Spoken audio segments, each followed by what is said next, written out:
have any questions, please. I wanted to ask you about the talks in Saudi Arabia. It sounds like you made some progress on a Black Sea ceasefire. Yeah. Could you update us on that? What happens now? So we've made a lot of progress on two fronts, on both sections that we call them sections, but they're much more than that, Russia, Ukraine, and also the Middle East, and we'll see what happens. We're in deep discussions with Russia and Ukraine, and I would say it's going well, but it's a situation we should have never had to even think about, should have never happened. And on the Middle East, that's been going on for a lot of years. Centuries and centuries, it just keeps going, and we are making a lot of progress, so that's all I can report. But some very, very big talks are going, and detailed talks are going on right now on both fronts. Mr. President, you said that your national security advisor learned a lesson after a reporter... Wait a minute, excuse me, I didn't pick you. Go ahead. Mr. President, the ceasefire agreement that was broken today allows for third-party countries to help implement the agreement. What does that look like, and who's going to be involved? The ceasefire agreement? Yes, the maritime ceasefire agreement between Russia and Ukraine. Well, they're going to get together. Look, it's they agreed to something and it got broken. There's tremendous animosity. There's a lot of hatred, as you can probably tell. And it allows for people to get together, mediate it, arbitrate it, and see if we can get it stopped. And I think it will. That'll get stopped. What countries are you looking to work with, sir, to help implement and monitor that ceasefire? We have other countries involved, and they're involved very strongly in the process, and that'll be resolved. That's actually, as bad as it is, that's the least of the problems. So we'll get that resolved, and we are being aided by other countries too. Yes, please, please, Brian. Tomorrow, the subcommittee on DOGE is going to review funding for NPR and PBS. Now, every Republican president has always promised to take away this money that's going to these two public news outlets. If they're successful, I know Senator Kennedy has backed it, Marjorie Taylor Greene in Congress has backed it. Would you be interested in defunding and taking away taxpayer dollars to NPR and PBS? Well, I would love to do that. I think it's very unfair. It's been very biased for the whole group. I mean, a whole group of them. And frankly, there's plenty of, look at all the media you have right now. There's plenty of coverage. I was from a different age, and they spend more money than any other network of its type ever conceived. So the kind of money that's being wasted, and it's a very biased view, you know that better than anybody. And I'd be honored to see it end. We're well covered. Look at all the people that we have here today. We're well covered, and we don't need it, and it's a waste of money. Especially, I don't even know what DOGE's recommendation is. I assume their recommendation is to close them up. Well, after they hear all the testimony, I think they're going to make a decision relatively sooner than later. Yeah. But we'll see what that turns out. I can't imagine that they wouldn't, because they have found so much waste, fraud, and abuse, hundreds of billions of dollars, and just waste, fraud, abuse. You heard yesterday some of the new things that were found. 22 billion just in environment, billion. You know, if you had 22 million, Warren, it would be nice, but 22 billion put into environmental accounts. One was 2 billion into one account, Stacey Abrams, where they had $100 in the account, and just before I came in, they put $2 billion. And you guys are looking, so you mean 2 million or maybe 200,000? No, $2 billion were put in the account. What do you think of that, Mike? Do you think that's a straight deal? 2 billion? Just write me the check, Mr. President. I'll take me to Israel. It's a horrible thing, and we have so many of those things. So they've done an incredible job, and the country wants to hear it.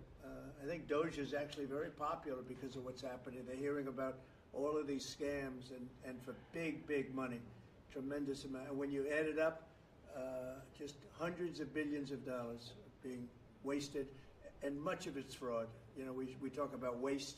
And it is waste and abuse, but a lot of it's fraud Can I too. follow up on something? Yeah, go ahead, Brian. I just want to follow up on that. If Planned Parenthood is defunded, would you look into the harvesting of baby organs that they've done throughout the years and maybe go after some criminal prosecution on that? Well, I think you're talking about a subject that is a heated subject, and we'll look into it. We're going to look into everything, but that's certainly a subject that's been debated for a long time, and we will look into it, yeah. Mr. President, Mr. President, some senators have expressed hope that the White House will support a rescission package to codify some of the DOJ cuts into law. Where does the White House stand on that?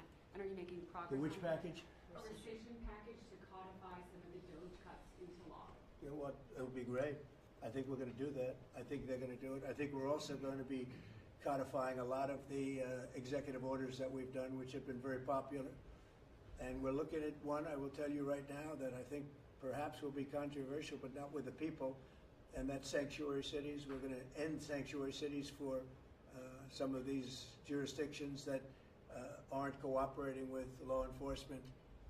They're guarding criminals. They're taking the rights away from the citizens of their state and their city. And we're going to be ending sanctuary cities if we find it necessary to do in certain major areas. And we may just end the entire thing altogether because it's just a way of protecting criminals. And nobody else is benefited by that. And for some reason, Democrats want to keep and they want to shield criminals from being sent back to their countries or being sent to prison. And in the meantime, the crime rate has gone through the roof. Under Biden, it was through the roof. It's starting to come down, but we're taking a lot of people out of here. So we may be presenting you very shortly with a executive order ending sanctuary cities. Mr. President, are you going to change any of the practices that your national security officials used after a reporter was inadvertently added to a group chat about attacks on Yemen? Well, I think it's a question I've been asked now, and I've given a few answers, and they've all been the same.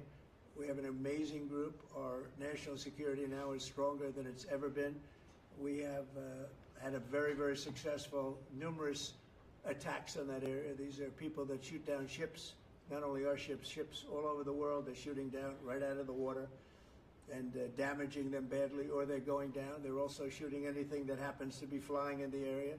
We hit them very, very hard. There was no classified information, as I understand it. They used a app, if you want to call it an app, that a lot of people use, a lot of people in government use, a lot of people in the media use. And I think I'll ask Mike. Mike is here. Do you want to respond to that, please? Yes, Mr. President, you asked about lessons. I think there's a lot of journalists in this city who have made big names for themselves, making up lies about this president, whether it's the Russia hoax or making up lies about Gold Star families. And this one in particular, I've never met, don't know, never communicated with, and we are looking into and reviewing how the heck he got into this room. But I'll tell you what, the world owes President Trump a favor. Under Biden, global shipping was shut down.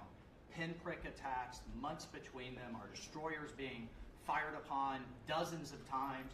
President Trump took decisive action with his national security team, took out the head missileer, knocked out missiles, knocked out headquarters, knocked out communication sites. And for once, as we hear, as you all hear from every one of our allies, thank God for American leadership again. Thank God for American strength. You're welcome.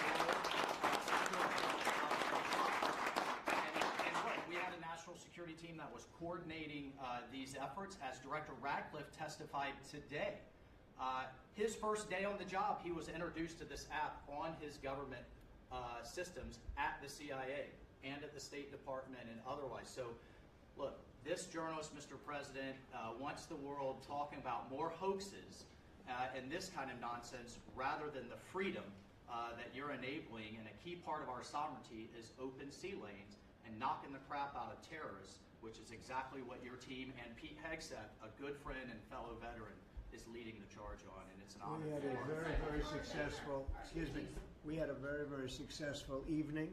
And we've had numerous successful evenings and days in that area. The Houthis are absolutely on the run. The worst of them has been killed.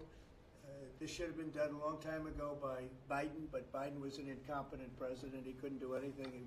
He didn't know where he was going. He had no clue. This guy had no clue. This should have been done a long time ago.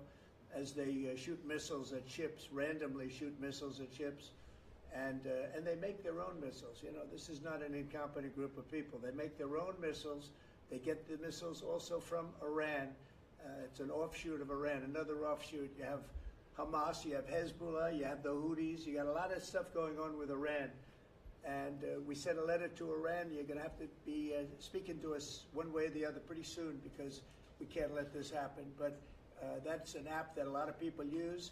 And somebody got on. I mean, happened to know the guy's a total sleazebag. How did The our photo Atlantic, get added to the that Atlantic chat? is a failed magazine. It does very, very poorly. Nobody gives a damn about it. This gives it a little bit of a shot.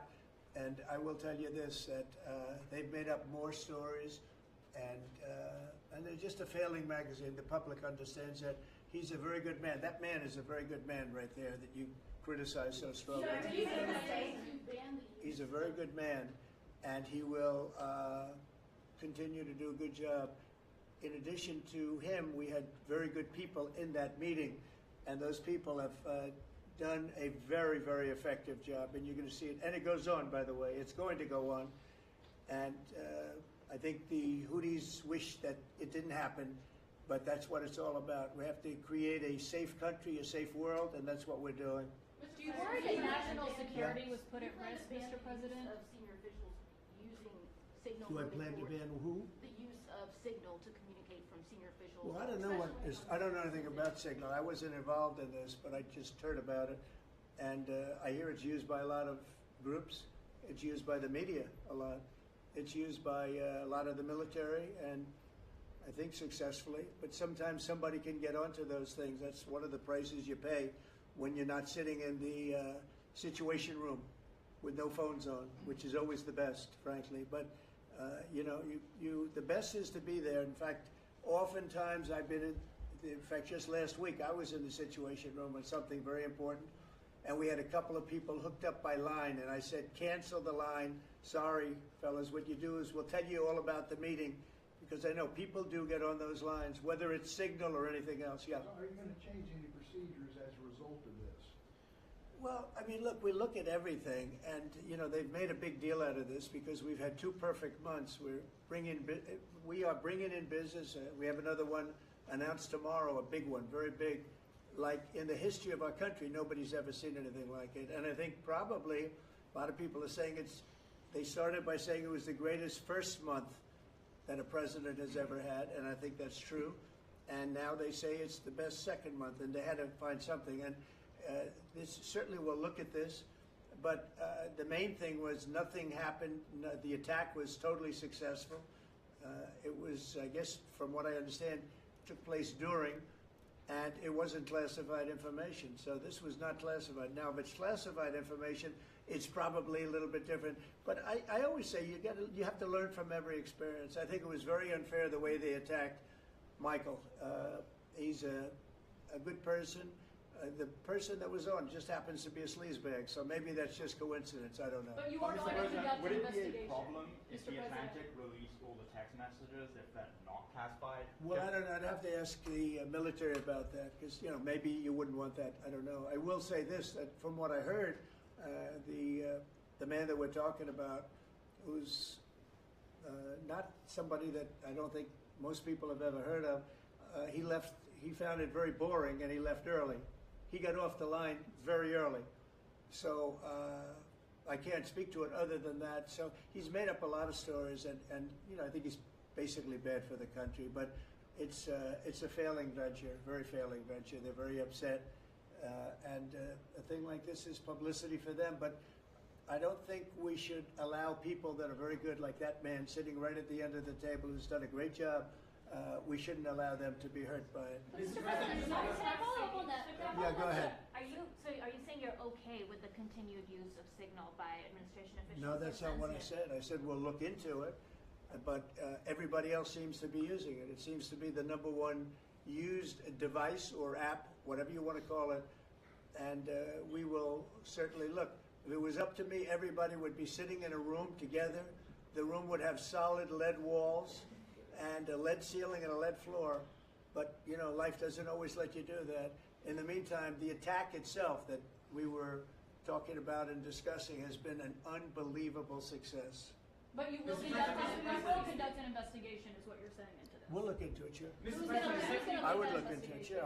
I want to look Is that into the FBI or who's anything leading like that?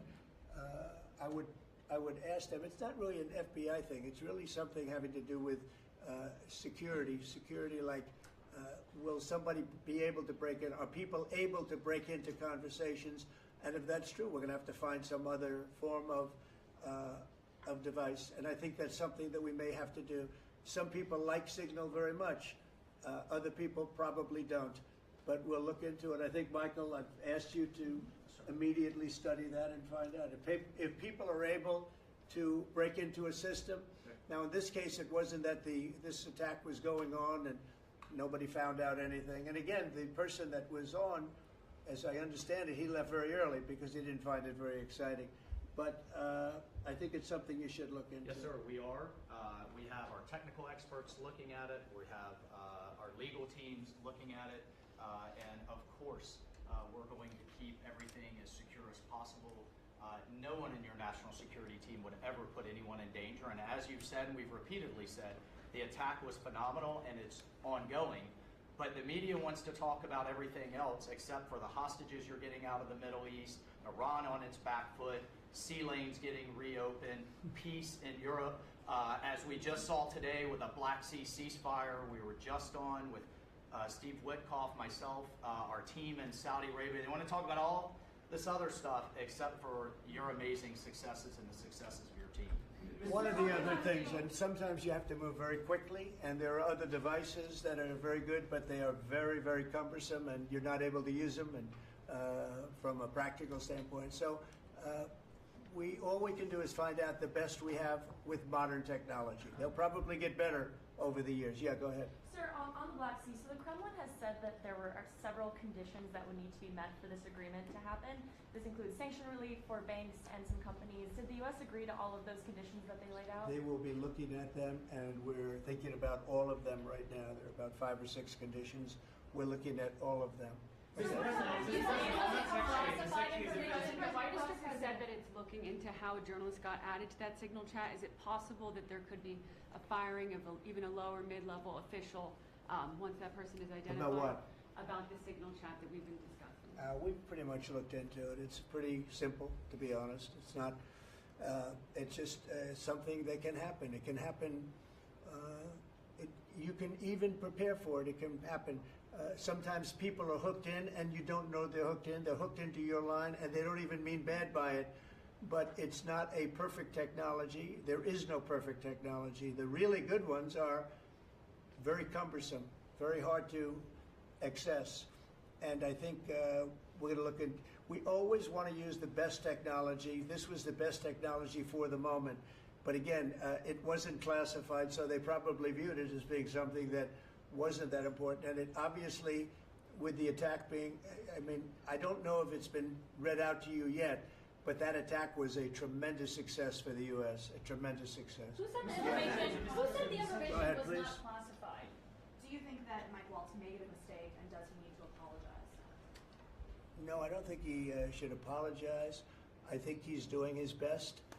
It's equipment and technology that's not perfect, and probably he won't be using it again, at least not in the very near future. What do you think? That's sir. I agree with you. Let's get everybody in the room whenever possible. A lot of times you find out defects by exactly things like that, but I don't think it's something we're looking forward to using again. We may be forced to use it. You may be in a situation where you need speed as opposed to gross safety, and you may be forced to use it, but generally speaking, I think we probably won't be using it very much. The Secretary of Defense, on that chain, the Secretary of Defense, Pete Hegseth, and J.D. Vance, the Vice President, said that the Europeans were freeloading. Do you agree with that assessment? Do you really want me to answer? Yeah, I think they've been freeloading. The European Union's been absolutely terrible to us on trade, terrible. And as you know, NATO, I got them to pay hundreds of billions of dollars. They were way behind. And if you look if you look at Ukraine, so we're in for $350 billion because of Biden. Should have never happened, this war. All these dead people should not be dead. All these broken cities that are demolished down to the ground, those gorgeous towers, the most beautiful in the world, the most beautiful spires in the world. The spires in Ukraine were said to be the most beautiful of all. Just about every one of them is lying on its side in a million pieces. It's so sad to see what's happened to a heritage. No, I think that when they say the European Union and you could say NATO also. Look, NATO, and I don't blame NATO for this. I don't blame Europe for this. I blame Biden for the fact that he didn't make them equalize. And to this day, I said to him, you got to catch up, you got to equalize. But why are they in for $100 billion and we're in for possibly $350 billion? It shouldn't be. It shouldn't be. And you could say more important for them because we have an ocean in between. So, you know, it's one of those things. You'll be seeing Liberation Day. I call it Liberation Day in America. You're going to be seeing on April 2nd. Didn't want to do it on April 1st for the obvious reason, April 2nd. But you'll be seeing tariffs. And I think I've been very fair. I have them set. But I think I've been very fair to countries that have really abused us economically for many, many decades. Mr. President, who told you that information was not classified? Another Which question? of your national Please, security go ahead. advisors Just told following you? up on your comments on the economy, there is reporting that consumer confidence fell for the fourth straight month. What is your message to Americans who are concerned Well, about I know terrorism? this, that for the first time in like 50 years, right track, wrong track, we're on the right track. And I think people see that. And if you look at prices are way down. You know, when I first came here, the first time I met with you people officially, they were screaming at me about eggs. I said, I've been here for a week and I'm being yelled at about eggs.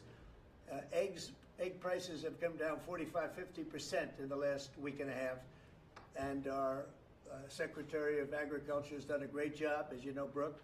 She's done a fantastic job, and others working with her have done a great job. But we brought eggs down at a level that nobody thought we could get at.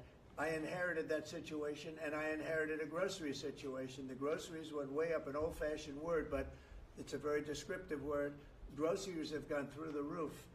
And I used to campaign on it. I used to say, we're going to get groceries down, and we have got it down. I watched a certain newscast over the weekend, and a congressman, Democrat congressman, said, well, Trump's done a lot, I agree. He's been great on the border, he's been great on the military, but, you know, he hasn't brought prices down. That's false. Gasoline's way down. Eggs are way down. Groceries are down very substantially, but down. Almost everything's down. Now, I'd like to see interest rates come down a little bit, and you're going to see billions of dollars, even trillions of dollars coming into our country very soon in the form of tariffs, because we were abused by presidents that, frankly, in all fairness, it wasn't their expertise, but they had no idea what they were doing. Mr. President, you say tariffs will create more jobs here in America. Oh, So yeah, sure. It's which going to states- agree. which It'll states it'll create a lot of money and more jobs. But if you look, so in the last, these gentlemen would know about it, and ladies, because some of the ladies are great businessmen in this room that are becoming ambassadors. Great, really great, top of the line. When you look at the number of companies that have said, like, we're close to, I would say close to $4 trillion. We never had numbers like that.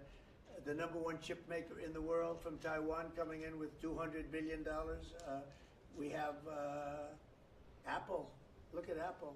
$500 billion. $500 billion. They're going to build plants all over the United States. They were all being built in China.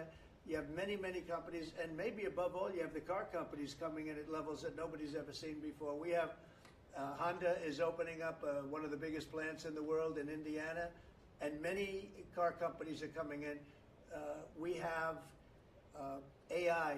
We're leading China by a lot in AI, and we're going to keep it that way because we've made it very good for them, and we're going to protect them once they're here. We'll protect them through taxes, through incentives, and also through tariffs. Thank you very much, everybody. Thank you very much. Thank you.